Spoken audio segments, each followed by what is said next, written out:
नमस्कार मित्रों, हाजिर हूं मैं आज एक ऐसे विषय पर चर्चा करने के लिए। कुंडली में वैवाहिक जीवन में एक 8 गुण में अष्टकूट में एक आता है तारा गुण। तारा गुण का क्या उद्देश्य होता है, क्यों मिलाया जाता है, और कुंडली के मिलान में कुल 8 कूट में जिनमें से दूसरा कूट है ताराकूट, जिसे कुछ लोग दीनाकूट भी कहते हैं। तारा गुण का जो मुख्य उद्देश्य है वो क्या है? पति पत्नी के स्वास्थ्य, आयु, जीवन शक्ति और आपसी सुरक्षा को देखना तारा गुण का मुख्य उद्देश्य होता है।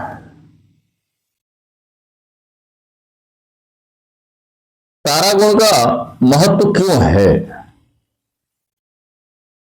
तारा गुण क्या बताता है, इसी पे मैं चर्चा करूंगा।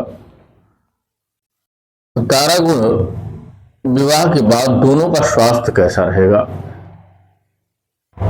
जीवन में आने वाली आकस्मिक कष्ट, रोग या बाधाएं आएंगी या नहीं आएंगी, एक दूसरे के लिए शुभता और संरक्षण रहेगा या नहीं रहेगा। यदि तारा गुण शुभ न हो तो दाम्पत्य जीवन में बीमारी, मानसिक तनाव, दुर्घटना या जीवन में रुकावटें आ सकती हैं। तो तारा गुण का गणना कैसे होती है? वर और वधू के जन्म नक्षत्रों के आधार पर कन्या के नक्षत्र से वर के नक्षत्र की गणना की जाती है। कुल 9 तारा माना जाता है। 9 ताराओं के नाम और उनके फल क्या क्या है उस पर चर्चा करते हैं। तो पहला है जन्म तारा। उसका फल सामान्य होता है। संपत्ति तारा। संपत्ति तारा धन, समृद्धि और शुभता के लिए जाना जाता है। विपत्ति तारा कष्ट, रोग और अशुभता के लिए जाना जाता है। क्षेम तारा सुख, सुरक्षा और शुभता के लिए जाना जाता है।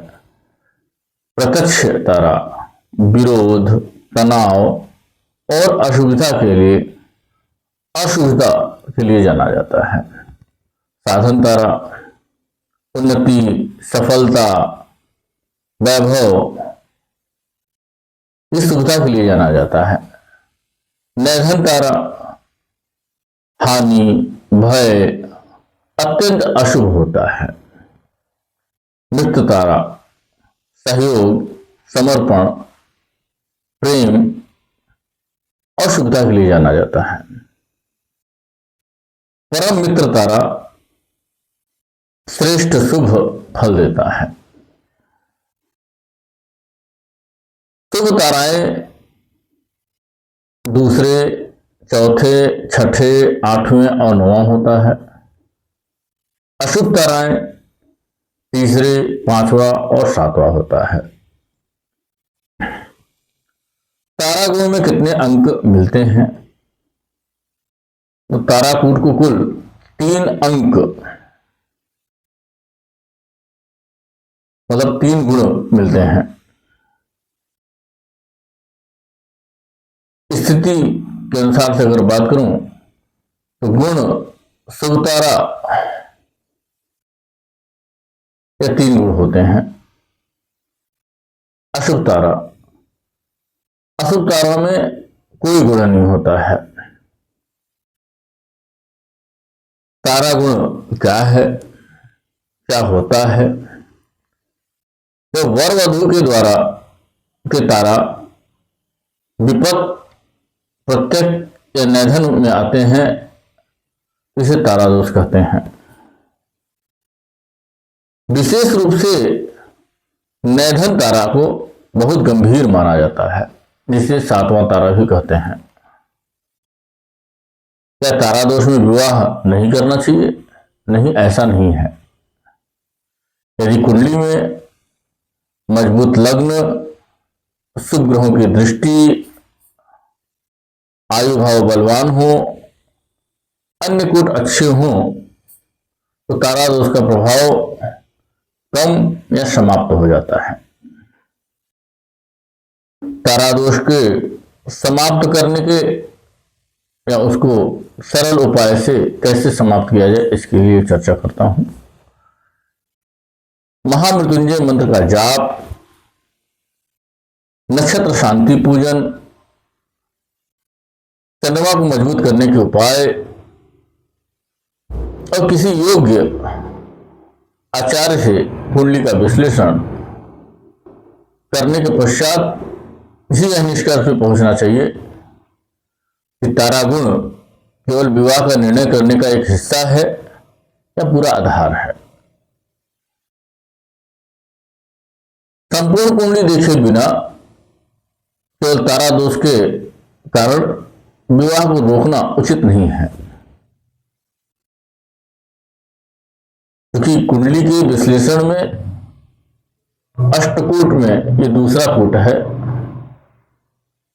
और इस पर चर्चा लोगों बीच में होनी चाहिए थी। तो मैं आपके सामने ये अपना पक्ष रखा हूं ज्योतिष का। यह जानकारी आपको कैसी लगी? यदि अच्छी लगी तो मेरे वीडियो को लाइक करें, सब्सक्राइब करें।